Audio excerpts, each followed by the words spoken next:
I'm going to show you how to use a Helicoil kit. This is actually a kit made by Coil, which I think is a German brand. You can see here. It comes with this kit, it's quite nice actually. These are obviously the Helicoil inserts. It comes with the correct drill bit you need. It comes with the tap you need. And it also comes with the tool to insert the Helicoil with, and then the little punch, and that just snaps off this little bit at the bottom of the Helicoil. It's quite simple.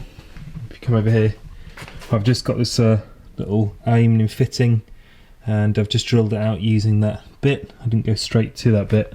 I started off with obviously a centre punch, smaller drill bits, and then finally going to the largest drill bit there, which comes in the kit.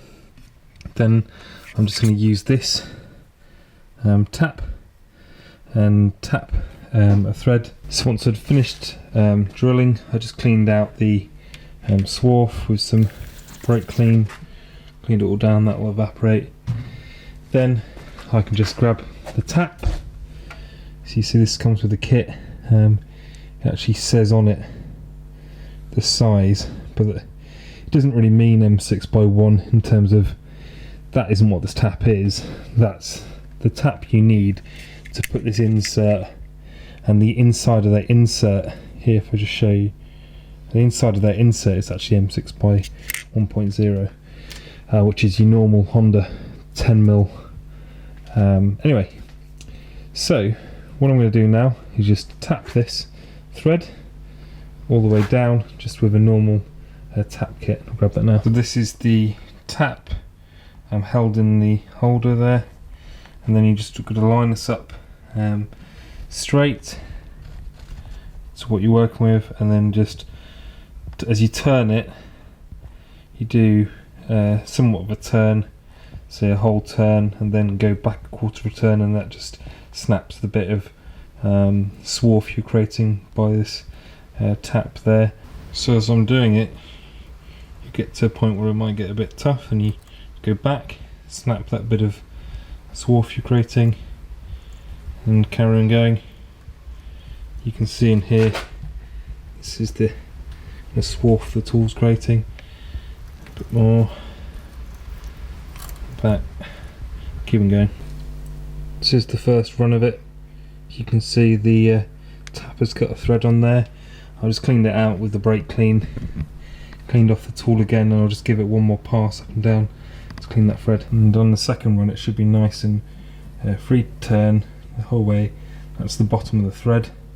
You can see how nice and easy it is there. So up until now I haven't really told you anything you probably don't already know in terms of tapping a thread, and that's what I've got on there now.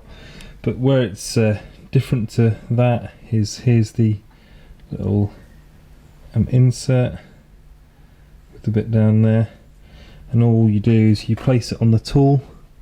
So you pass this over the top of the tool. Obviously that bit of the insert, if I can get some focus on it, goes actually in that slot down there, like so.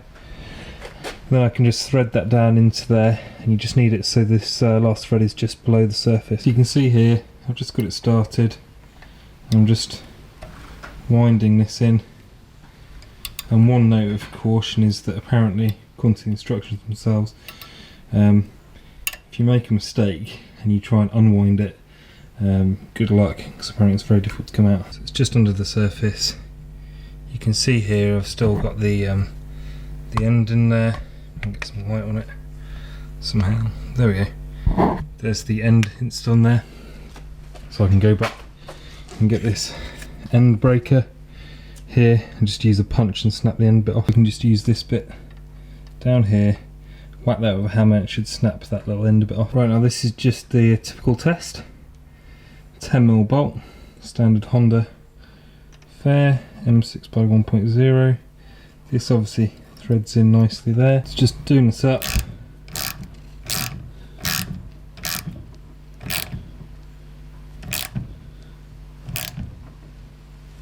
that looks like that's about as tight as you would usually put it. Now what I'm going to do is just get a torque wrench and just check what kind of torque I can go up to on this before something bad happens. I'm just interested. So I've got my little torque wrench. First, I'm not going to ask much of it. 10 Newton meters. We'll do that. Right. Let's chuck on 20. There you go. Don't know if I ever got to 10 Newton meters, but either way, it would rather snap the end of the bolt off than it would ruin the thread.